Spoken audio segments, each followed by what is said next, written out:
Hello, my absolutely beautiful Cancer friends, and welcome to your horoscope for November of 2021, where Cancer, this month, the big news is that we have got this full moon lunar eclipse, which is going to take us out of the Gemini and Sagittarius axes and put us into the Taurus Scorpio axes. So for you, it will be a lot about the 5th house, about the 11th house. We'll be looking at those particular areas, friends and your own independence and the groups you're connected to, and the things that really bring you joy in your own autonomy, things having to do with groupings, with children, your future plans. All of these things are things we are going to work on as we head towards 2022 and this next cycle of Taurus and Scorpio, and we get our first really big delicious preview of the shift in those energies and those circumstances this month. So there's plenty going on. Let's get in here and talk about it. Right at the beginning of the month, on the 2nd, we see Mercury leaving fully the post-retrograde shadow time, which means that its full retrograde cycle in the energy of Libra ends on the 2nd, and Mercury will begin to move forward.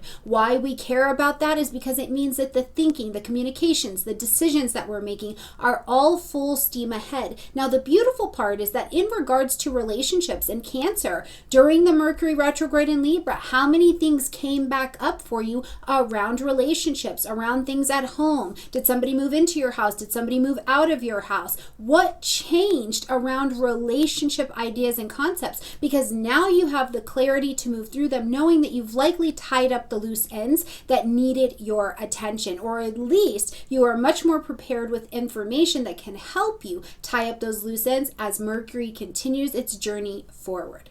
Now on the 4th, we're going to have a new moon happening in the energy of Scorpio at 12 degrees. Now this will light up, Cancer, for you, your 5th house space. So a new moon in the 5th house brings a couple things to the table. First of all, the new moon says we need to plant our seeds of intention to begin something. We want to begin something new. We want to bring a fresh perspective, a fresh energy over here, maybe even something really different than we've been dealing with before. In the 5th house, this is about children. This is about joy, pleasure, romance, the things that you desire, your own self-expression, and what makes you you, Cancer. So this is a lot of energy piling up here saying, what do you really desire? What are these, Scorpio, deep, vulnerable truths that you have and that you want to share? What's happening for you around the ideas of pleasure? What's happening for your children in your life, Cancer? These are some questions that we can be asking and watching to unfold and come into your life as this new moon passes over the next 4 weeks. Now, this particular moon is also opposite, so opposing Uranus, who's over in Taurus. And this is an interesting energy because, like I said, this month we start to see the semblance of what's coming for you on the Taurus and Scorpio axes. And I wonder, really truly, with Uranus in the mix, who brings a surprise or something unexpected, what is happening for you in the friendship zone or in the connection zone, even things having to do with social media? Is there a surprise? Are you connecting with someone who was in your life before, or someone who was in your friendship zone? Has something happened to your life during the Mercury and Libra retrograde that made you decide, Cancer, I want this. This is my true wish, goal, dream, and desire for myself, and I'm willing to put me first in order to take steps towards that. So I'll be interested to see how that has manifested for you. So let me know in the comment section down below, okay? As we get to the 5th, it's a busy day. So please make sure that you are also following me and watching the weekly videos so we can get a lot more into how these energies are moving during the week. But on the 5th, we'll see Venus move into the energy of Capricorn, which is right across the street from you. So it lights up the 7th house, conscious, chosen, one-on-one relationships. As Venus moves into the energy of Capricorn, lighting up partnership energy for you, Venus wants to bring a harmony, a brilliance, a beauty. She makes this area magnetic. Now, for some of you, you may be taking on serious commitments. If you've been dating, you decide to move in together, you decide to get married, you get engaged, whatever that looks like. For others of you, what could happen is that you decide to enter into partnerships, or a partnership maybe a business partnership is drawn to you in some way, shape, or form because Venus is a magnetic planet. But whatever it is, Venus is going to do it in a Capricorn way where there is real depth, real foundation, real commitment on the horizon with whatever you take on in this commitment zone, okay? On the same day, we will see Mercury move into the energy of Scorpio, so fully moving forward, which of course lights up your 5th house space. We just had a new moon here, so whatever information has come to you at this new moon. Now with more Mercury in Scorpio, you're prepared to make the deeper decisions that are in alignment with your true desires. Some of the conversations, some of the decisions you need to make this month, Cancer, may feel a little bit vulnerable. I wouldn't be surprised at all either if you don't have either a friend or a child bringing you information, so it's not even yours, but you're needing to process it or help them process it in some way, shape, or form. So please keep me posted again with what that looks like in your world.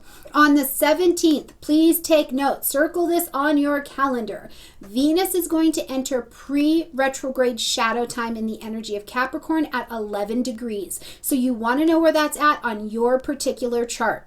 Normally, I will tell you, go look at astro.com so you can see your degrees and what it means for your personal chart. But this time I'm going to tell you, please just come get a chart for me. I keep running into astro.com not being able to help our newcomers as much, so just get a chart for me. You can do that in the comment section down below, okay? Or in the description box down below.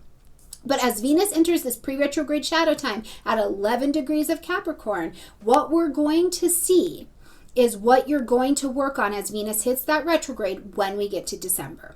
Now on the 19th, the event of the month happens. We've got the full moon lunar eclipse happening at 27 degrees of Taurus. Now this is going to light up your friendship sector, your friendship space, friendships, groupings, long-range plans, and designs. This part of your chart also is aligned with what are your aspirations, dreams, and wishes for yourself. For some of you, it will come down to practical things like social media. You're taking a shift, you're taking a change. But with this particular full moon, one of the things that I think is really important to note is that because it says you need to end, acknowledge, or adjust something in your friendship zones, in your connections of long distance, in your long dreams for yourself, I think it's a time where you realize some of them you've been ready to let go. You don't need it anymore. This portion of your life, this area has been wiped clean, or it has been adjusted enough that you have a much different, released, free kind of perspective around this energy. You know, Cancer, for you, is it an actual Taurus in your life that you have a different perspective on, or one that you feel like you have peace with? What is the Taurus energy in your life that has been adjusted? Now, because this moon is here and Uranus is also in the energy of Taurus, I do feel this electric sense for us. So if something is going on for you in your life and a friend or somebody that you love or you care about is bringing information from to your table as well, I think that this can ultimately be relatively positive. It'll just be surprising. This can even be surprise opportunities that come to your table with this Uranian energy here as well. So I hope you have a beautiful month, Cancer. Please let me know how it's panning out for you in the comment section down below. Like this video, comment, share, subscribe, and I look forward to seeing you next month. Bye, everyone.